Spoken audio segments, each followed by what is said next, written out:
For our 5th wedding anniversary, my wife and I went camping in the mountains.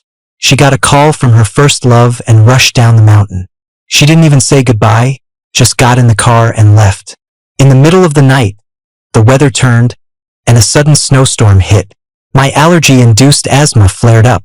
I called her countless times, but she never picked up once. I nearly died up there. After I was discharged from the hospital, I finally saw my wife, who had been missing for days. The first thing she did was ask for a divorce. She said, "Can we just get divorced for a little while? Eric was diagnosed with cancer and has less than a year to live. I want to be with him during his final days. After he's gone, I'll remarry you." She was even willing to sign over all her assets to me as collateral. I looked at the profound, suppressed love on their faces and readily signed the divorce papers. I realized my wife, Olivia, was gone about 20 minutes ago. Outside, the howling wind was making my heart pound. I stepped out of the tent and saw that the once star-filled sky was now pitch black. It looked like the weather was about to turn. Before we left, I checked the forecast. It was supposed to be clear for the next 2 days. But seeing the trees bending in the wind and feeling the temperature drop, I had a bad feeling. I wanted to call out to Olivia to tell her we needed to get down the mountain fast. But after searching for a while, I realized she was gone, and I couldn't get through to her phone at all. Out here in the middle of nowhere, could she have had an accident? I didn't even have time to widen my search. The sudden cold irritated my airways. My throat felt dry and unbearably itchy, and my breathing grew shallow. I knew instinctively it was an allergic asthma attack. I was thankful I'd brought my medication with me, but as I frantically searched the tent for my inhaler, I realized the bag with my medicine was gone, and so was Olivia. Panic set in. I immediately dialed 911 and explained my situation. While waiting for help, I called Olivia dozens of times. She still didn't pick up once. We had strung up a lot of fairy lights outside the tent, which made it stand out against the black sky. The medical rescue team below sent up an inhaler with a drone first. When the rest of the team arrived, they carried me down the mountain and took me to the hospital. Her phone didn't connect until morning. A soft male voice came through the receiver. "Hello?" I was confused. The voice was incredibly familiar, but I was too anxious to dwell on it. "I'm looking for Olivia," I said quickly. "Is she there?" The man on the other end lowered his voice. "She was really tired last night and is still asleep. She can't come to the phone right now. Is there a message I can give her?" "Who is this?" I asked, puzzled. "Eric." "Eric? Olivia's ex-boyfriend? Didn't he move abroad during his junior year of college? And why were they together?" My mind went blank. I couldn't understand how my wife, who was camping with me just last night, could disappear in the middle of the night and end up with Eric. And Eric said she was really tired last night and was still asleep. My throat suddenly felt dry and tight. I couldn't say a word. When I didn't respond, he continued, "Should I have Olivia call you back when she wakes up?" I finally managed to force out a raspy question. "No, don't bother. When did she get there?" He paused on the other end, as if trying to remember. After a moment, he replied, "Around 2 in the morning, I think." I wasn't feeling well, so I called her, and she rushed over. His tone was calm and casual, as if he were talking to a total stranger. I didn't believe for a second he didn't know who I was. As far as I knew, my contact name in Olivia's phone was my husband. But it didn't matter anymore. From the moment Eric answered Olivia's phone, our marriage was doomed. Lying in the hospital bed, I stared blankly at the ceiling. I couldn't figure out how our perfect anniversary had suddenly turned into this. I'd always prided myself on having a happy, loving marriage with Olivia. I knew she'd had a passionate romance back in college, and I knew her boyfriend at the time was Eric, the most popular guy on campus. But who doesn't have a past? They had broken up. There was no reason for me to keep dwelling on it for them. Besides, Olivia and I got together 3 years after Eric moved abroad. Even if you were in mourning, 3 years is more than enough time to move on. Now it seemed I'd just been blindly optimistic about our marriage. I was running a high fever, and the doctors were worried the asthma could lead to a lung infection, so they kept me in the hospital for 3 days of observation. I asked a lawyer friend to draw up divorce papers for me. If Olivia wanted to go back to her first love, I had no reason to stand in her way. 3 days later, I was discharged and went home. When I got back to our house, I tried to unlock the door, but the fingerprint scanner repeatedly failed. I tried the keypad code. That was wrong too. Frowning, I rang the doorbell. Olivia answered. The moment she saw me, her face clouded over with anger. So you finally decided to come home. Where have you been the last few days? She had the nerve to question me. Where do you think? I scoffed. Olivia froze, seeming to recall the sudden snowstorm on the mountain. She fired off a series of questions. You got down the mountain safely after it started snowing, right? You should have called me as soon as you got down. Why didn't you let me know you were safe all this time? Don't you know I was worried sick? And where exactly have you been these past few days? I've heard things online about how wild the camping scene can be. Were you with someone else? Her words left me numb with rage. My head swam. I looked at the woman I'd been married to for 5 years. I raised my hand and slapped her, hard, across the face. Get the hell away from me. The slap took everything I had. Afterward, I felt completely drained. I shoved Olivia aside and stumbled into the house. But when I opened the door, the scene inside made me freeze. Eric was lounging on the sofa, wearing a new set of my pajamas, casually eating fruit with a small fork. Olivia had actually brought him into our home. The world started spinning. His eyes fixed on the TV, he said, Olivia, I'm craving some hot cocoa. Can you make me a cup? When he got no response, he turned toward the door. Our eyes met. Eric's hand, holding the fork, paused mid-air. His expression shifted, and he stood up. His face was a mask of awkwardness. Oh, Jack, you're back. Come on in. It must be cold out there. I ignored him, trying to control the trembling in my body. Eric seemed oblivious to my state and just kept talking. Jack, man, that wasn't cool. When did you and Olivia get married? You didn't even invite me to the wedding. I was pretty shocked when Olivia mentioned it the other day. Never thought you two would end up together, especially with all the guys buzzing around her back then. I had to laugh. In college, we were in the same club together, but we were barely acquaintances. There's no way he would have been on my wedding guest list. Olivia jumped in to explain. Jack and I had a small wedding, just close family and friends. Besides, you were overseas. We couldn't ask you to fly thousands of miles just for our wedding. The man shrugged non-committally, then suddenly gasped. Olivia, what happened to your face? Did Jack hit you? Then he turned on me. Jack, that's way out of line. You're the one who's been out all night, not even coming home, while Olivia's been worried sick about you. And you come back and hit her? At the mention of camping, Olivia's face darkened again. I looked at Eric and asked with a smile. So, Eric, are you planning on getting back together with Olivia? Eric froze. Then, like he'd been caught in a lie, he frantically shook his head. No, of course not. You two are married. Why would I ever want to break up your marriage? But his denial lacked conviction. I pressed on. If you don't want to break up our marriage, then who are you putting on this pathetic, innocent act for? Who's putting on an act? Eric's face flushed. Olivia said I was sick and insisted I stay here. You think I wanted to come? I sneered. Really? You two seem to be having a great time. You, Eric, his eyes red with anger, threw his fruit fork on the floor. Olivia's brow furrowed. Nothing is going on between me and Eric, she said in a low voice. You don't have to be so cruel. I raised an eyebrow. What? You can do whatever you want, but I'm not allowed to talk about it? You think my words are ugly? I haven't even started on how ugly your actions are. Eric looked aggrieved. Jack, don't go too far. I laughed. Me? Going too far?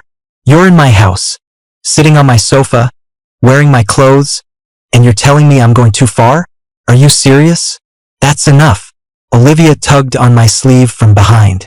But Eric had already stormed into the bathroom, slamming the door shut with a loud bang. I kicked off my shoes and walked straight into the house barefoot. Olivia followed close behind me. I spun around suddenly. She couldn't stop in time and stumbled, nearly falling. I crossed my arms and sneered. So, Mrs. Ford, planning on having your cake and eating it too? Making the husband and the new lover live under the same roof? Olivia took a step back, flinching from my mocking gaze. What are you talking about? Eric has stomach cancer. His wife divorced him, and he has no family left in the country, so I brought him here to take care of him. I was going to talk to you about it before he came over, but then you disappeared for days. I froze. Eric has stomach cancer? I pulled the discharge papers from my bag and threw them in her face. Why didn't I come home? Because you snuck away in the middle of the night and abandoned me on that mountain. Because you took my emergency inhaler, and I had an asthma attack and nearly died up there. You're asking me why I didn't come home? By the end, I was screaming. Olivia held the hospital papers, her hands starting to shake. The memory of nearly dying on the mountain from the asthma attack flooded back. I remembered how, even as I struggled to breathe, I was still worried sick about her. A wave of pure hatred washed over me. I raised my hand and slapped her again. This time, she didn't flinch. 5 red finger marks instantly appeared on her cheek. She pressed her tongue against the inside of her bruised cheek, her expression pained. I'm sorry. Eric had a sudden stomach hemorrhage. He had just gotten back to the country and didn't know who else to call. I was in such a hurry, I didn't even notice I'd grabbed the backpack on my way out. By the time I realized, I was already down the mountain, so I slapped her a 3rd time. She could have woken me up. She could have told me what was happening. We could have gone down together. Instead, she snuck away with the bag, took the car, and left me alone on that summit. Hearing the noise, Eric rushed out of the bathroom and stood in front of Olivia, playing the protector. Jack, if you're gonna blame someone, blame me. I'm the one who called her. I had no idea you'd have an asthma attack. But hey, you're back safe and sound, right? I let out a choked laugh. Is attempted murder not a crime? Get out of my way. I roared at him. Olivia's brow tightened. She pulled Eric behind her. Jack, it was my fault. I left without telling you. I abandoned you up there. It's all on me. You can hit me, you can scream at me, but please don't hurt Eric. He's innocent. I took a deep breath, trying to calm the rage and grief inside me, but my hands were still shaking with anger. Eric's face was pale and he looked incredibly weak. Olivia, maybe I should just go to a hotel. I don't want you two to fight because of me. Then he turned to me and apologized. I'm sorry, Jack, but there's really nothing going on between me and Olivia. I hope you don't misunderstand. What a performance. A cold smile played on my lips as I watched him. Olivia's gaze fell on me, her voice as cold as ice. We own this house 50-50. I'm not making Eric leave. It was a declaration, not a request. Eric's eyes lit up, but he still feigned reluctance. No, it's fine. Jack doesn't want me here. I don't want you two to. Olivia cut him off. There won't be any problems between us. You're staying right here. What if you start throwing up blood again in the middle of the night like you did the other day? Are you going to count on a hotel clerk to get you to the hospital? Eric looked down, full of guilt. I'm sorry. I'm just a burden to you. They went back and forth, acting as if I wasn't even there. I pinched the webbing between my thumb and index finger, trying to clear my dizzy head. Olivia turned to Eric, her voice soft again. Eric, go upstairs for a bit. I need to talk to Jack. The man stammered, hesitating. He gripped her arm tightly. Don't fight because of me. I can move out anytime. Don't worry, we're not gonna fight. It's okay. Go on back to your room. Olivia soothed him patiently. I closed my eyes, exhausted. A wave of nausea rolled through my stomach. Eric headed for the 2nd floor bedroom, looking back every few steps.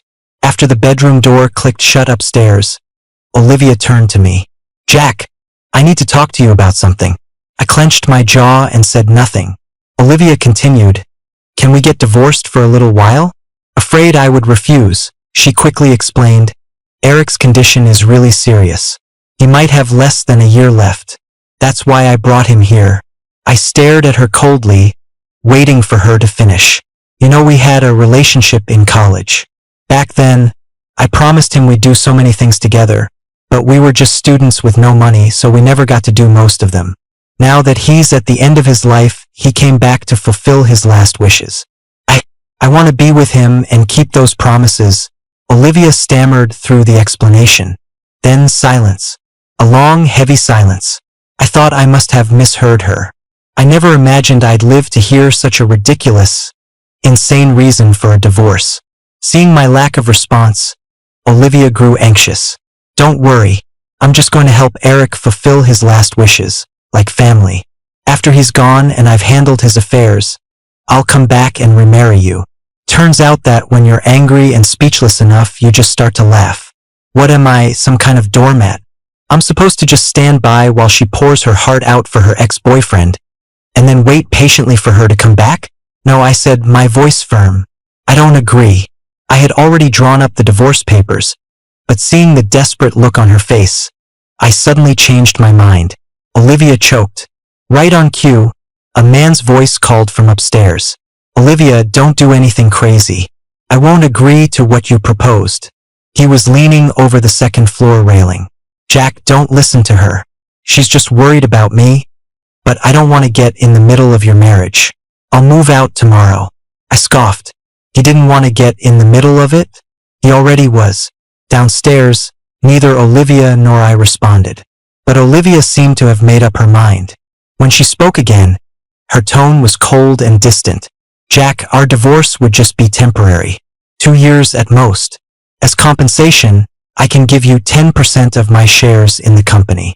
My voice was even colder than hers, and I enunciated every word. I said, no, a measly 10% of the company. This was my wife, the woman I had loved and been married to for 5 years. A relationship like that is going to cost you. I packed some clothes and toiletries and was about to leave with my suitcase. Olivia blocked the door, yelling at me, where are you going now? You just got back and you're leaving again? Who is out there waiting for you?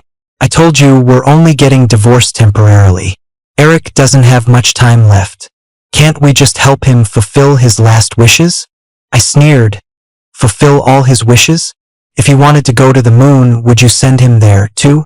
Olivia ran her hands through her hair in frustration. The problem is, his wish is just for me to keep the promises I made him. It's what I owe him. I had no idea you were such a woman of your word, I said sarcastically. If you owed him so much, why did you two break up in the first place? She paced back and forth. Jack, I always thought you were a reasonable person. I never expected you to be so cold and heartless. What's there to argue about with a dying man? She was throwing one punch after another at me, all for Eric. I watched her coldly as her anxiety mounted. I don't care about your past. I'm not agreeing to a divorce. If you want one, you can sue me in court. I decided to add more fuel to the fire. And by the way, I won't admit that our marriage has broken down, and I'm the non-fault party. Divorcing me won't be that easy. The lawsuit could drag on for a year or two. Olivia's mouth fell open.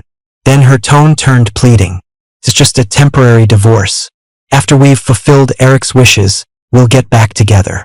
If you're worried about things changing, besides giving you 10% of the shares, I can give you all of our marital assets. Even though I'd gotten the answer I wanted, my heart still ached. I let out a bitter laugh. I had to admit, she really loved him. Fine, let's get a divorce. The woman in front of me finally let out a breath of relief.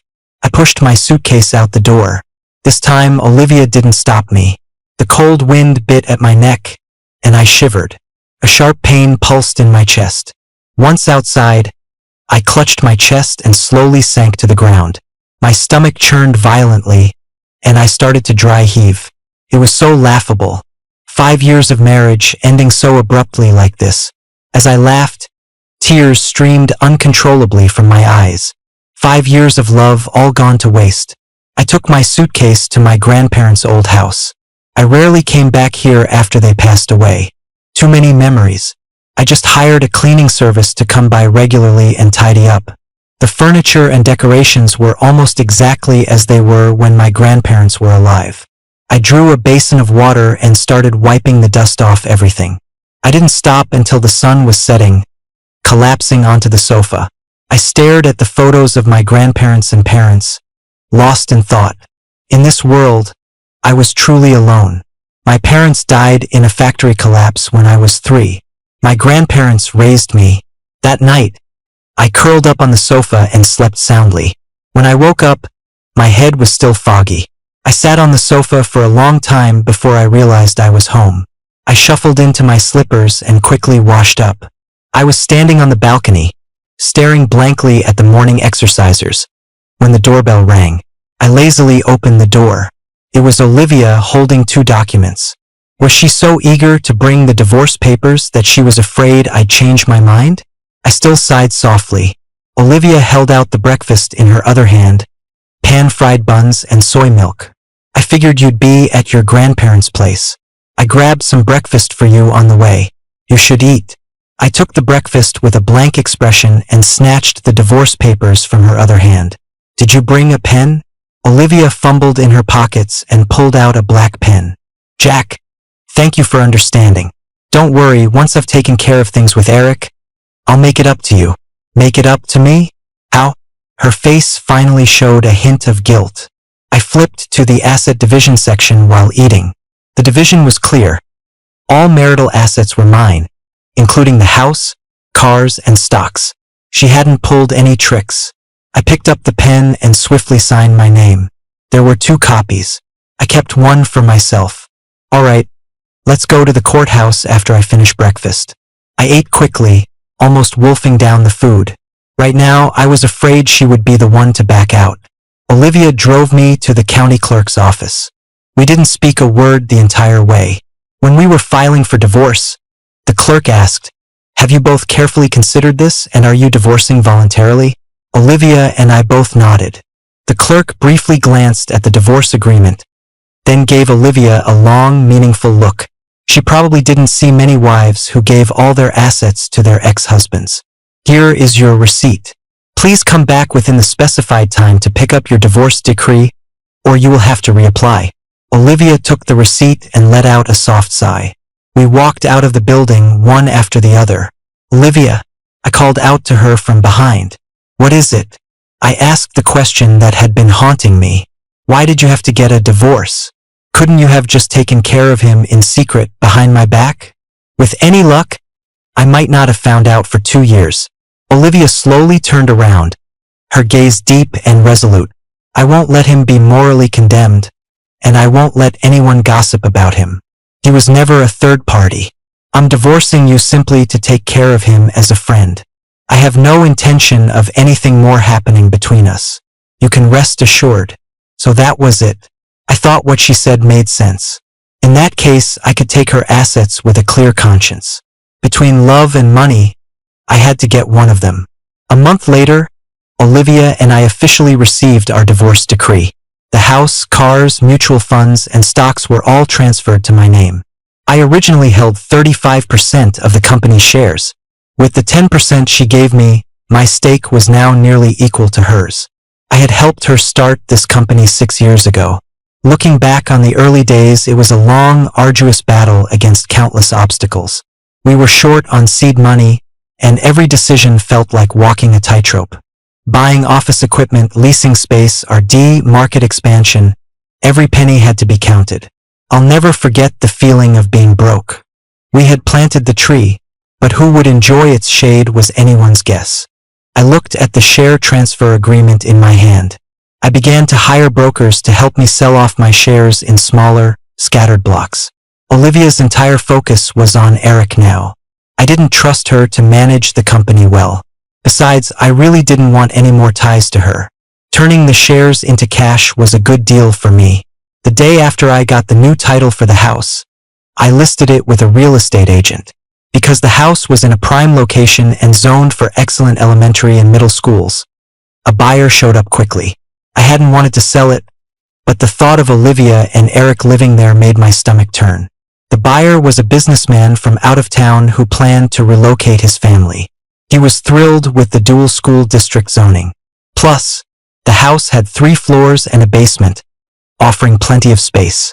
He put down a deposit on the spot and asked the agent to prepare the closing documents. Before the sale closed, I went back to the house one last time, bringing a team of cleaners I'd hired. Olivia was shocked to see me show up with 6 people in cleaning uniforms. Jack, why did you bring all these people here?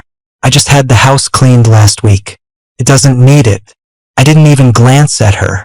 I waved my hand and told the crew, clear out everything in this house that isn't built-in furniture. Throw all personal belongings out by the front gate. Then I pointed to 2 of the cleaners. You 2, come with me and help me pack my things. Eric glared at me, his eyes burning with a look that could kill. Olivia's confusion deepened. What are you doing? Why are you clearing everything out? Because I sold the house, I said slowly. Olivia was stunned. Why would you suddenly sell the house? Eric shouted, his voice a mix of shock and anger. This is Olivia's house. What right do you have to sell her property? This house is mine now, I said calmly. Whether I sell it or not is my business. Olivia grabbed my wrist and pulled me aside. Her grip was so tight I cried out in pain. She lowered her voice. If you sold the house, where will we live after we remarry? When did I ever agree to remarry you? A smile spread across my face. Olivia froze completely. I shook her hand off. I continued directing the cleaners to move all my belongings to the moving truck outside. Olivia finally seemed to grasp what was happening. She stood in front of me, furious. Jack, we're only temporarily divorced. I scoffed. Is there such a thing as a temporary divorce in the eyes of the law? A divorce is a divorce. Olivia was taken aback. Then her face slowly turned to ice, and she gritted her teeth. You set me up? My smile vanished. You proposed all of this. How can you say I set you up? Olivia stared at me, her face contorted with rage. My expression was cold. Olivia, from now on, you are you and I am me. We have nothing to do with each other. She seemed unprepared for my decisiveness. Her mouth opened, but in the end, she didn't say another word. 2 months later, I had finished selling off all my shares. When Olivia found out, she called me furious. Those shares were collateral. What right do you have to sell my company's stock? I had no interest in arguing with a fool. The shares are in my name. If I want to sell them, I can sell them. That's my right. She raged. Then why didn't you just sell them back to me? Do you have any idea how important those shares are to me? If someone else buys them, they can gain control over major decisions in my company. Don't you get that? Her shouting was deafening. I cleaned out my ear and replied calmly. The fact that I broke up the shares and sold them off piecemeal was already a kindness to you. You can easily buy them back from the new owners. Olivia took a deep breath.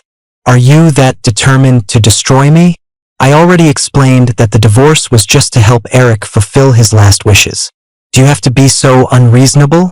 Even if you're going to throw a tantrum, there should be a limit. What good does this mutually assured destruction do for you? I suspected there was something seriously wrong with her brain. What mutually assured destruction? The only one getting hurt was her. I didn't want to listen to her condescending lecture anymore, so I hung up the phone. Then I thought about it and blocked her number. Good riddance. Time flew by. Several more months passed. Olivia and I divorced in the dead of winter now. The air was filled with the scent of sweet osmanthus. I stumbled upon a social media account. The profile picture was of Eric. Big data is eerily accurate. Even after deleting all their contact information, I still saw them on my feed. Eric's latest post was a video of him and Olivia kissing under the northern lights in Iceland. Although he was wearing a bulky, insulated jacket, you could still see that his face was rosy and he was full of life. He didn't look like a sick person at all. I had to marvel at the life-giving power of love. Olivia, on the other hand, had lost a lot of weight and looked somewhat haggard. But what did that have to do with me? Unexpectedly, Olivia's company ran into a major crisis. While she was traveling the world with Eric, her CFO had embezzled tens of millions of dollars of company funds. She only discovered the problem when the bank froze the company's accounts. Apparently, the CFO's boyfriend had tricked her into embezzling the funds to invest in some jade mine, promising to return the money with interest in just 2 months. But the guy was a con artist. After the money was transferred to an overseas account, he disappeared. The boyfriend fled the country in a panic, but the CFO kept showing up to work, trying to tough it out until the scheme was exposed. Olivia reported it to the police immediately, but it was too late. All she could do was send the CFO to prison. The embezzled money was gone for good. Olivia was bankrupt. I found it all a bit tragic. But there was more. Turned out Eric didn't have stomach cancer at all, but a severe ulcer with symptoms that mimicked cancer. The first diagnosis was a mistake. But even after he was correctly diagnosed with an ulcer, Eric chose to keep the truth from Olivia. The only reason this came to light was because after 6 months of Olivia's diligent care and proper medical treatment, his condition had completely healed. Even a fool like Olivia could tell the difference between the complexion of a healthy person and that of a cancer patient. She took Eric for a checkup. After a full battery of tests, they found nothing wrong with him except for some mild indigestion. Olivia was ecstatic. Her grief over bankruptcy washed away. She posted several times on her social feed, declaring that late-stage stomach cancer was curable. Looking at the screenshots a friend sent me of her posts, I couldn't help but twitch. When did her brain break? Or was it always this bad? I had no way of knowing. Life's turning points are often unpredictable.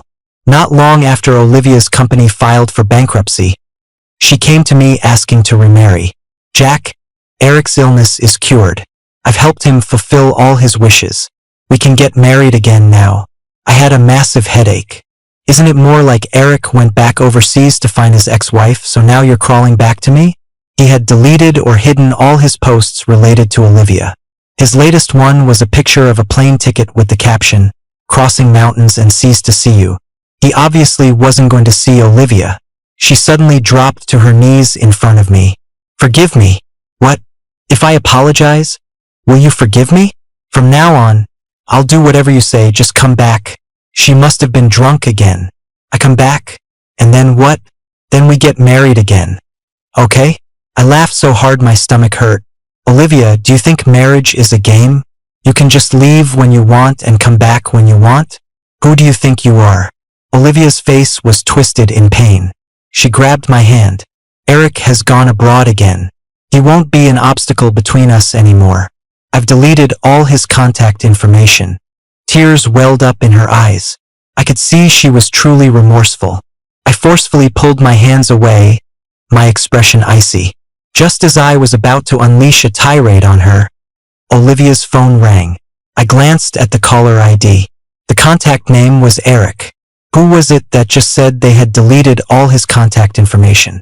Olivia swayed on her feet, hesitating for a long moment before answering. Probably afraid I'd misunderstand, she put the call on speaker. After connecting, she gritted her teeth. What other tricks do you have up your sleeve? Haven't you ruined me enough? But a weak, crying voice came from the other end. Olivia, I'm so sorry. I failed you. It hurts so much right now. Olivia's face changed drastically. What's wrong? What happened? The phone seemed to be taken by someone else. Hello, Ms. White. I'm a friend of Eric's. He was accidentally injured tonight by some thugs fighting on the street. A bullet went through his left abdomen. The person on the other end hadn't finished speaking, but Olivia was already shaking like a leaf. Then her legs gave out and she collapsed to the floor. Olivia practically scrambled out of my place. A week later, Olivia sent me a message. Eric's ex-wife abroad found out and broke up with him again. A month later, Olivia returned to the country with a weakened Eric. She didn't come to me to talk about getting married again. Soon after, a college friend sent me an invitation, full of confusion. Jack, did you and Olivia get divorced? Why is she suddenly inviting me to her wedding, and with Eric? I clicked on the invitation and zoomed in. I recognized the handwriting. It was all written by Olivia herself. I remembered when she and I got married, I was the one who wrote all the invitations. The difference between love and not loving is just that obvious. I went back to the chat and replied, yes, we've been divorced for over 2 years. My classmate didn't say anything else. He probably didn't know what to say. I used the money I had to open a boutique in near a scenic area in a neighboring city, where the local government was heavily promoting tourism. Mine covers over 100 acres and includes a coffee shop, a dessert bar, a kids' play area, a swimming pool, and more. Business is pretty good. Because of its unique design and management, it gradually became a popular spot for social media check-ins. I was so busy with work that I had forgotten most of the past. It was 2 years later that I ran into Olivia and Eric again. It was early in the morning with a light, misty rain. To my surprise, I saw Olivia at the cemetery. I frowned but didn't say anything. I didn't want to bring up our messy past in front of our elders. On the way down to the parking lot, Olivia spoke from behind me. In the end, I was wrong. I failed you and I failed our marriage. I didn't want to hear it. Besides, it was all ancient history. What was the point of bringing it up again? It's in the past. I'm living a good life now, even better than when I was married to you. Olivia was silent for a moment, then said, Eric and I divorced after less than a year of marriage. My steps faltered, and an unavoidable sense of sadness washed over me. This woman was as selfish as ever. So you sided with your mother and divorced Eric? My voice was filled with contempt. Olivia's face flushed with shame. Eric was the one who asked for the divorce. His personality couldn't handle my mother's constant jabs and sarcasm. He's not like you. My mother didn't like him. Olivia, I really looked down on you. If you had stood your ground and protected Eric, I might have respected you a little. But you're just disgusting. When I think about how I shared a bed with you for 5 years, I feel sick to my stomach. Olivia tried to defend herself. He betrayed me first. In college, he broke up with me without a second thought to go abroad. After he got better, he went right back overseas. To him, I was just a backup plan. I let out a sarcastic laugh. See? That's why you two are a perfect match. It's a real shame you broke up. My sarcasm and disgust were probably too obvious. Olivia froze, as if pricked by a needle. She said, I didn't know things would turn out this way. When he said he had terminal cancer, I just wanted to help him fulfill his last wishes. I never intended to actually divorce you for good. I kept walking. How could you not know things would turn out this way? You just never imagined you'd end up in such a miserable state, right? Olivia bent over in pain, as if all the life had been drained from her. She muttered to herself, but I never thought you would actually leave me. I looked up at the sky and sighed deeply. I recalled our wedding vows to be with each other for life, for better or worse, in sickness and in health, for richer or poorer. But in the end, who was the first to let go? After that, I never saw Olivia again. I did hear about her twice, though. Once, she crashed Eric's wedding and caused a huge scene. Someone filmed it and posted it online. It was like karma, no one came out of it unscathed. Later, I heard she got a job at a new company. During a negotiation with a client, they disagreed, and she smashed a bottle over the client's head. Someone who once stood at the top, how could they be willing to bow and scrape? But none of it had anything to do with me anymore. The river of time pushes us all forward. Its wheels roll on, crushing the memories of the past. We rushed off into different seas of people, never to cross paths again.